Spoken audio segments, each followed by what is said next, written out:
দর্শক, এই মুহূর্তে বঙ্গভবনের সামনে রয়েছেন সহকর্মী আজিজুল ইসলাম।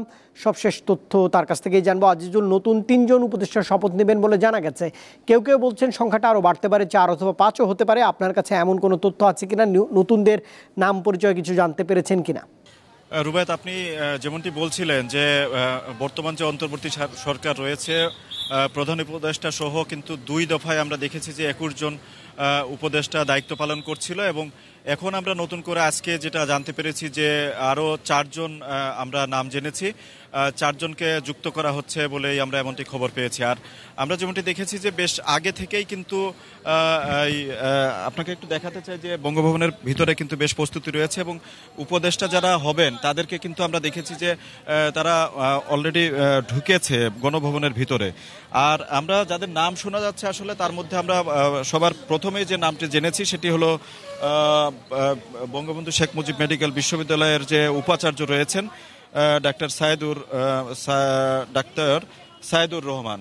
এরপরে যেটা রয়েছেন সেটি হলো ব্যবসায়ী শেখ বশির উদ্দিন। উনি হচ্ছে আকিজ বশির গ্রুপের ব্যবস্থাপনা পরিচালক, উনি একজন বড় ধরনের ব্যবসায়ী। আর এরপরে যেটি রয়েছে চলচ্চিত্র পরিচালকের নাম একজন শুনেছি আমরা, যেটা মোস্তফা সরোয়ার ফারুকী। আর একজন যেটি রয়েছেন সেটি হলো প্রধান উপদেষ্টার যিনি বিশেষ সহকারী হিসেবে দায়িত্ব পালন করছেন এই মুহূর্তে, তিনি হচ্ছেন মাহফুজ আলম। তো এই 4 জনের নামই আমরা শুনেছি, কিন্তু এর বাইরেও কিন্তু অনেক সময় আমরা জানতে পেরেছিলাম যে 5 জনের নামও কিন্তু এরকম আসতে পারে, এরকম আমরা জানছি। কিন্তু এর বাইরে কিন্তু আর কারা রয়েছে বা কি, সেই বিষয়গুলো আমরা এখনো জানতে পারিনি। আর এই শপথকে কেন্দ্র করে আমরা এর মধ্যে দেখেছি যে যারা বিশিষ্ট অতিথি রয়েছেন, যাদেরকে আমন্ত্রিত অতিথি রয়েছে, তারাও কিন্তু বঙ্গভবনের মধ্যে ঢুকেছে, এবং যে সময় নির্ধারণ করা হয়েছে সেই সময়টি আসলে এখনো হয়নি। এবং আমরা যতদূর খবর পেয়েছি যে ভিতরে কিন্তু গণমাধ্যম কর্মীদেরকে প্রবেশের অনুমতি দেওয়া হয়নি, সে কারণে কিন্তু আমরা বাইরে অবস্থান করছি, এবং ভিতরের খবরটাও আমরা ঠিকভাবে আসলে জানতে পারছি না যে এই মুহূর্তে ঠিক আমরা 7টায় শুনেছি সময়, আবার অনেকে বলছেন যে 7:30টায় শুনেছি। তো এই অবস্থার মধ্যেই রয়েছে। তো এখন খুব কড়া নিরাপত্তা আমরা দেখেছি যে বঙ্গভবনের সামনে রয়েছে এই শপথকে কেন্দ্র করে।